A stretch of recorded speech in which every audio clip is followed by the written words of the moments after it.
Welcome to my office. Welcome to another word of the week. This week, you probably know WWJD. What would Jesus do? Good question. Guidance for Life.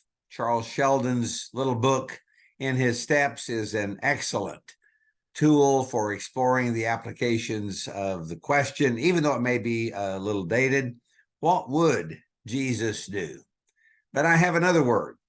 Or technically, it is an initialism, if you will, an abbreviated form of a question.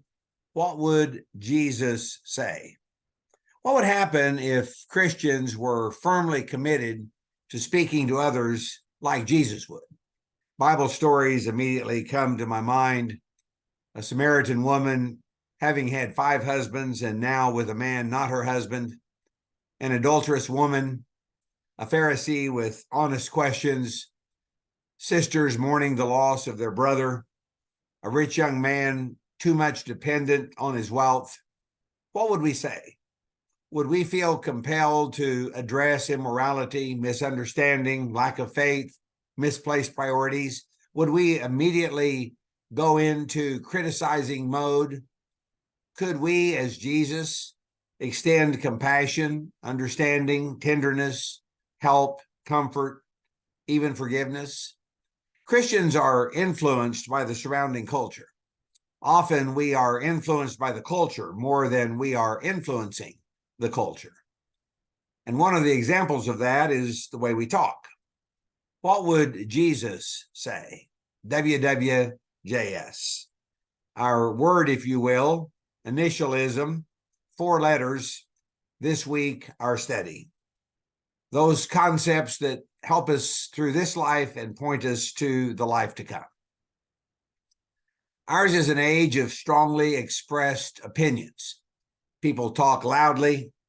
Texts and posts appear in all caps. Social media gives everyone an outlet for expressing views. And with so many differing viewpoints, many people think that they'll be heard if they talk loudly, and even more if they talk rudely.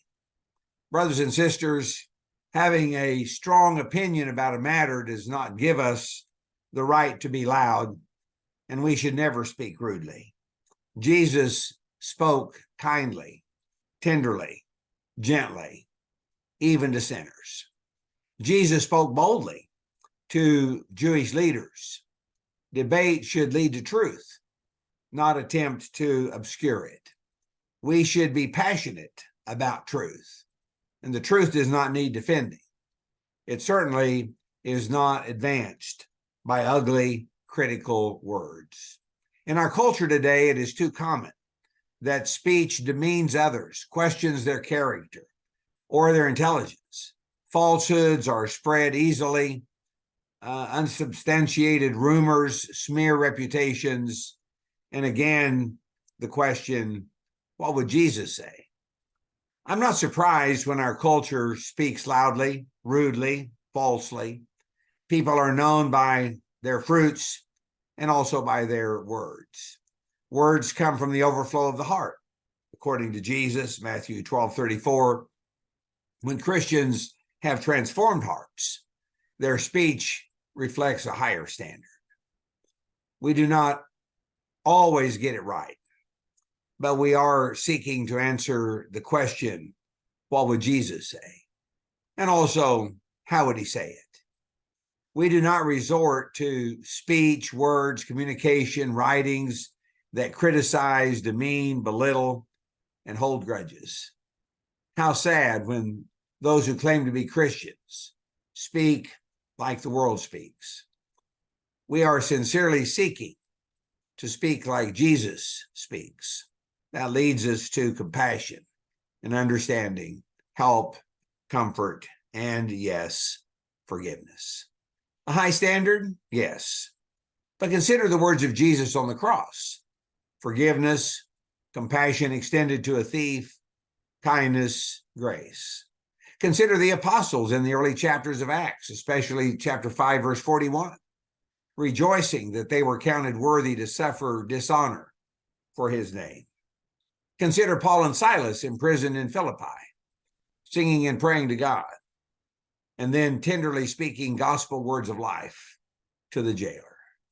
Speaking like Jesus speaks does not mean compromising truth.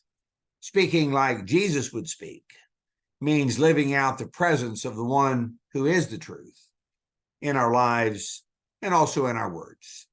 I assure you that your witness will be strengthened and not weakened when you carefully consider and continually consider the question, what would Jesus say? May God bless us as we seek to serve him, not only with our lives, but with our words.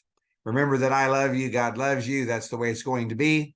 May we go forth and may we reflect Jesus, not only in what we do, but in what we say. May God bless you until our next study together.